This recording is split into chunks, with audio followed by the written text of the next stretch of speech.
കിളിമാനൂർ.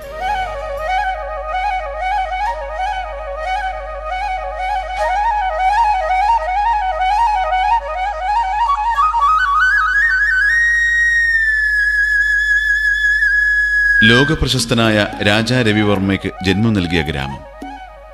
ഈ ഗ്രാമത്തിൽ തന്നെയാണ് ഞാനും ജനിച്ചു വളർന്നത്.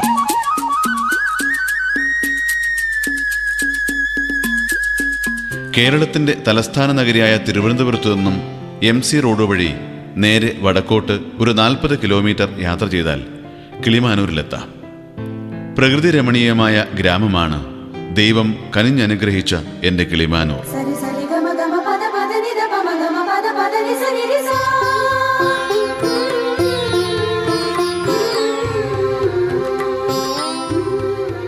നെൽവയലുകൾ പച്ചപ്പട്ട് പുറച്ചുറങ്ങുന്ന സുന്ദര ഗ്രാമം.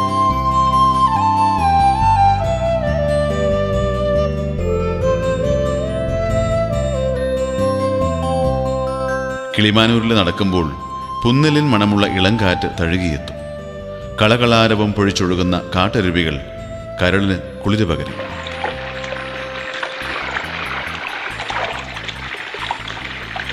ചരിത്രത്തിന്റെ ഏടുകളിൽ സുവർണലിപികളാൽ ആലേഖനം ചെയ്യപ്പെട്ട കിളിമാനൂർ എന്ന ഈ ഗ്രാമത്തിന് ലോക പ്രശസ്തി നേടിക്കൊടുത്ത കിളിമാനൂർ കൊട്ടാരത്തിന് 300 വർഷത്തിലേറെ പഴക്കമുണ്ട്. ഈ കൊട്ടാരത്തിലാണ് കലയുടെ കുലപതിയായ രാജാ രവിവർമ്മ പിച്ചവെച്ച് വളർന്നത്. ചരിത്രപരമായ ഒട്ടേറെ പ്രത്യേകതകളുള്ള നാടാണ് കിളിമാനൂർ. വിദേശ ശക്തികൾക്കെതിരെ പോരാടിയ മാർത്താണ്ഡവർമ്മയുടെയും വേലുത്തമ്പി ദളവയുടെയും ഓർമ്മകൾ നിറയുന്ന മണ്ണ് കൂടിയാണ് കിളിമാനൂരിൻ്റേത്. കിളിമാനൂരിന് ആ പേര് വരാനും ചില പ്രത്യേകതകളുണ്ട്.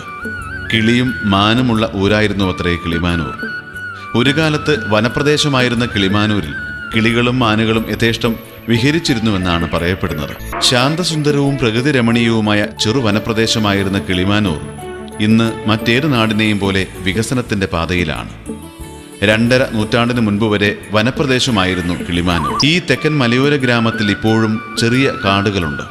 മുയൽ, മുള്ളംപന്നി, മരപ്പട്ടി, കുറുക്കൻ, കാട്ടുകോഴി, കുരങ്ങ് തുടങ്ങിയ പക്ഷിമൃഗാദികളുടെയൊക്കെ ആവാസ കേന്ദ്രം കൂടിയാണ് ഇവിടത്തെ കാടുകൾ. വാമനപുരം ആറ് കിളിമാനൂരിന്റെ ഹൃദയഭാഗത്തുകൂടി ഒഴുകുന്നു. വലിയ നദികളൊന്നും കിളിമാനൂരിലൂടെ ഒഴുകുന്നില്ല. ചെറുതോടുകളും കാട്ടരുവികളും കിളിമാനൂരിന് കുളിർമ നൽകുന്നു. പിന്നെ ചെറിയ കുന്നുകൾ, ഇളം തന്നലിൽ ചാഞ്ചാടുന്ന മുളങ്കൂട്ടങ്ങൾ, ഇടയ്ക്കിടെ വൻമരങ്ങൾ. ഇത്രയുമാണ് കിളിമാനൂരിന്റെ പ്രകൃതി പശ്ചാത്തലം. കൃഷിയാണ് ഈ നാടിന്റെ പ്രധാന ഉപജീവന മാർഗം. കഥകളിയെ വേണ്ട രീതിയിൽ പ്രോത്സാഹിപ്പിക്കുകയും പ്രചരിപ്പിക്കുകയും ചെയ്ത കിളിമാനൂർ കുട്ടൻപിള്ള സാറിനെ അനുസ്മരിക്കാതെ ഈ നാടിനെക്കുറിച്ച് പറയാൻ കഴിയില്ല. എൻ്റെ പിതാവ് കൂടിയായ കിളിമാനൂർ കുട്ടൻപിള്ള നാട്ടുകാർക്കെല്ലാം പ്രിയങ്കരനായിരുന്നു. കഥകളിയുടെ പ്രോത്സാഹനാർത്ഥം നൃത്യകലാരംഗം എന്ന പ്രസിദ്ധീകരണം തുടങ്ങിവെച്ചത് അദ്ദേഹമാണ്. 400 വർഷത്തിലേറെയായി കേരളത്തിന്റെ സാംസ്കാരിക സമ്പന്നതയുടെ പര്യായമായി നിലകൊള്ളുന്ന കലയാണ് കഥകളി.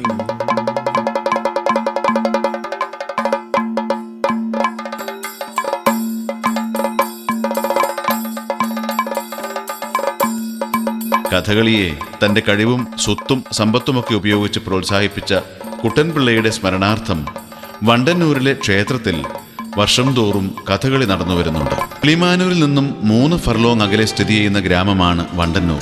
ചെറുകുന്നുകളാലും അരുവികളാലും വയലേലകളാലും സമ്പന്നമായ ഈ വണ്ടന്നൂരിലാണ് ഞാൻ എൻ്റെ ബാല്യകാലം ചെലവഴിച്ചത്. കാട്ടുനെല്ലിയും കാട്ടുതെറ്റിയും കാട്ടുപൂക്കളും പാറക്കെട്ടുകളും നിറഞ്ഞ വണ്ടന്നൂരിലെ ബാല്യകാല സ്മരണകൾ ഞാൻ ഇന്നും മനസ്സിൽ സൂക്ഷിക്കുന്നു.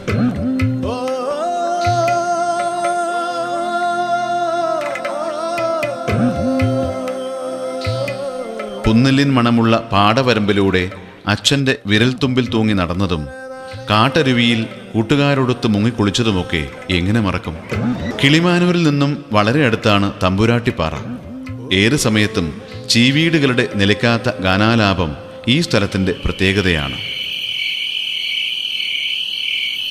സഞ്ചാരികൾ തമ്പുരാട്ടിപ്പാറയെ തേടിയെത്തുന്നത് ഇതിൻ്റെ വന്യസൗന്ദര്യം നുകരാനാണ്. മഞ്ഞുമൂടിയ കുന്നിൻ ചെരുവിലൂടെ കുളിർമയുള്ള ഇളം തെന്നലേറ്റ് നടന്നാൽ തമ്പുരാട്ടിപ്പാറയുടെ മുകളിലെത്താം. തമ്പുരാട്ടിപ്പാറയുടെ താഴ്വാരത്തുകൂടി പാറക്കെട്ടുകളിൽ അലതല്ലി ഒഴുകുന്ന കാട്ടരുവിയുടെ പ്രവാഹം നിങ്ങളുടെ കണ്ണിനും കാതിനും കുളിർമ പകരും. ഓണമെടുക്കുമ്പോൾ കിളിമാനൂർ ഗ്രാമവും അണിഞ്ഞൊരുങ്ങും. ഓണപ്പാട്ടുകളും കളികളും കടുവാകളിയുമൊക്കെയായി ആഘോഷം തന്നെയായിരിക്കും അപ്പോൾ നാട്ടിൽ.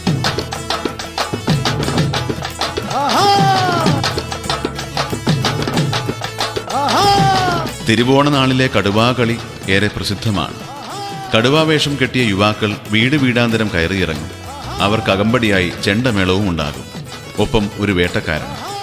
കടുവാകളിക്കൊടുവിൽ വേട്ടക്കാരൻ കടുവകൾ ഓരോന്നിനെയും വെടിവെച്ച് വീഴ്ത്തുന്നതോടെ കടുവാകളി സമാപിക്കും.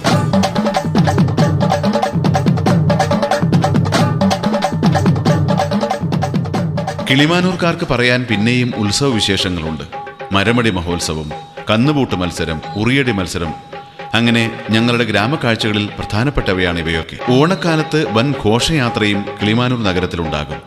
നെറ്റിപ്പട്ടം കെട്ടിയ ഗജവീരന്മാരും കമ്പിടികളിയും പ്രച്ഛന്നവേഷങ്ങളും ഉടവാളേന്തിയ ചെറുപ്പക്കാരും കുടംകളിയും നിശ്ചല ദൃശ്യങ്ങളുമൊക്കെ ഘോഷയാത്രയ്ക്ക് ഹരം പകരും. പിന്നെ നെയ്യാണ്ടി മേളവും കെട്ടുകുതിരയും നെൽക്കുതിരയുമൊക്കെ ഘോഷയാത്രയ്ക്ക് മാറ്റുകൂട്ടും. ലോകപ്രശസ്തനായ ചിത്രകാരൻ രാജാ രവിവർമ്മയെക്കുറിച്ച് പറയാതെ കിളിമാനൂരിന്റെ വിശേഷങ്ങൾ പൂർത്തിയാകില്ല.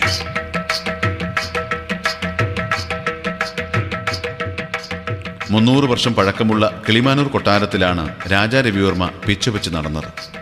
രാജാ രവിവർമ്മയെക്കുറിച്ച് അറിയാത്ത ഒരു മലയാളിയും ഉണ്ടാകില്ല. കൊട്ടാരത്തിന്റെ ചുമരുകളിൽ കരിക്കട്ട കൊണ്ട് ചിത്രങ്ങൾ വരഞ്ഞ കൊച്ചു രവിവർമ്മയെ ആദ്യം അമ്മാവൻ നിരുത്സാഹപ്പെടുത്തിയെങ്കിലും പിന്നീട് പ്രോത്സാഹിപ്പിക്കുകയായിരുന്നു. അതുകൊണ്ട് തന്നെ രാജാ രവിവർമ്മ ലോകപ്രശസ്തനായി മാറി. കിളിമാനൂരിന്റെ തേജസ്സായി അവതരിച്ചയാളാണ് രാജാ രവിവർമ്മ. അദ്ദേഹത്തിന്റെ പിതാവ് എഴുമാവിൽ നീലകണ്ഠൻ ഭട്ടതിരിപ്പാടാണ്. മാതാവ് ഉമ അമ്പത്തമ്പുരാട്ടിയും. മാതുലനായ രാജരാജവർമ്മ നല്ല ചിത്രകാരനായിരുന്നു. രവിവർമ്മയ്ക്ക് ചിത്രകലയോടുള്ള അഭിനിവേശം നാൾക്കുനാൾ വളരുവാൻ ഈ മാതുലന്റെ അനുഗ്രഹവും പ്രോത്സാഹനവും കാരണമായി. അനുജത്തിയായ മംഗളാഭായിയും ചിത്രകലയിൽ ഏറെ പ്രാവീണ്യം നേടിയിരുന്നു.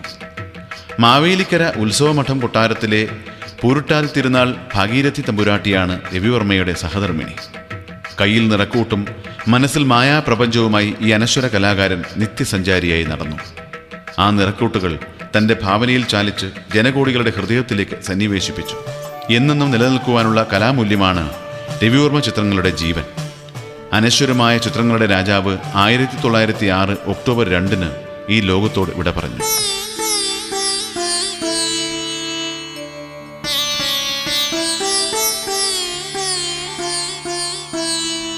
ഹംസവും ദമയന്തിയും, സീതാ സ്വയംവരം, വിശ്വാമിത്രനും മേനകയും, ശകുന്തളയുടെ പ്രേമലേഖനം, നിലാവിലെ സുന്ദരി തുടങ്ങി ഒട്ടേറെ ചിത്രങ്ങൾ രാജാ രവിവർമ്മ ആസ്വാദകർക്ക് സമ്മാനിച്ചു.